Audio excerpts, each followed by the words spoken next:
Señor esté con nosotros.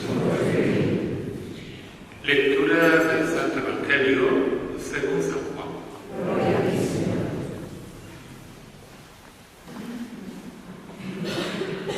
En aquel tiempo estaba Juan con dos de sus discípulos y fijándose en Jesús que pasaba, dice: Este es el Cordero de Dios. Los dos discípulos oyeron sus palabras y siguieron a Jesús. Jesús se volvió y al ver que lo seguían les pregunta: ¿Qué buscáis? Ellos le contestan: Rabí, que significa maestro, ¿dónde vives? Él les dijo: venid y lo veréis. Entonces fueron, vieron dónde vivía y se quedaron con él a creer. Era como la hora décima. Andrés, hermano de Simón Pedro, era uno de los dos que oyeron a Juan y que siguieron a Jesús. Encuentran primero a su hermano Simón y le dice: hemos encontrado al Mesías, que significa Cristo. Y lo llevó a Jesús. Jesús se le quedó mirando y le dijo: tú eres Simón, el hijo de Juan. Tú te llamarás Cefas, que se traduce por Pedro. Palabra del Señor.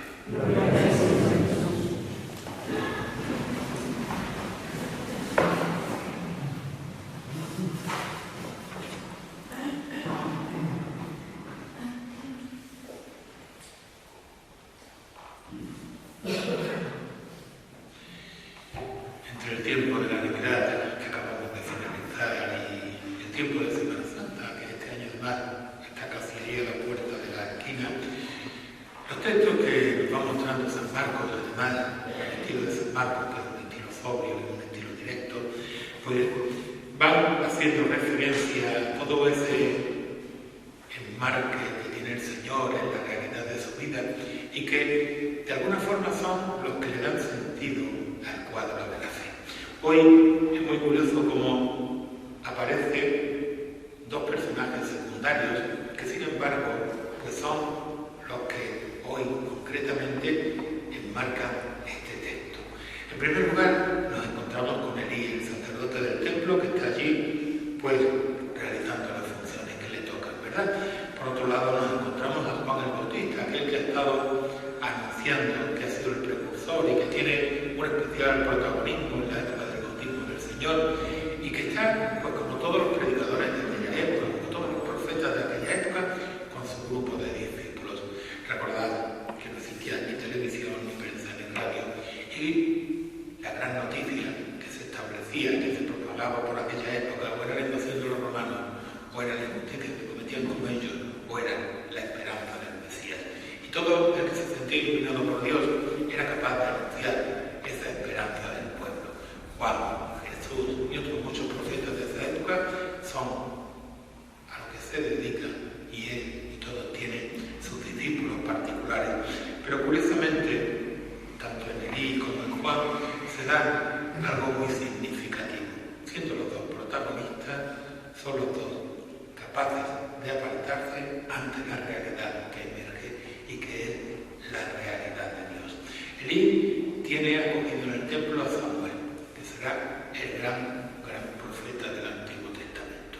Y ahí Samuel, que es el que es capaz de escuchar a Dios en la singularidad en la que Dios se manifiesta, de la que todos podemos participar, pero en la que curiosamente ninguno nos paramos, ¿verdad? Que es en hacer silencio ante ese Dios que nos habla, el dedicar tiempo y tiempos de calidad ante ese Señor que nos habla y luego a dejarnos acompañar ante aquellos que hemos escuchado, por aquellos que son mediación en la fe y que son los que nos llevan al Señor. Pues como os digo, Samuel es capaz de escuchar al Señor y es capaz de ir a Elí. Y mirad, él podía haber hecho algo muy sencillo, que a él le hubiera venido genial, que era haber dicho: pues mira, hijo, y haberle interpretado la palabra que ha escuchado. Pero es un hombre de Dios y es capaz de hacerle ver al chaval que justamente el que le está hablando es Dios, que es con él directamente con quien tiene que cuadrar, porque va a ser él quien le va a decir dónde tiene que ir. Es decir, Elí es capaz de ser esa mediación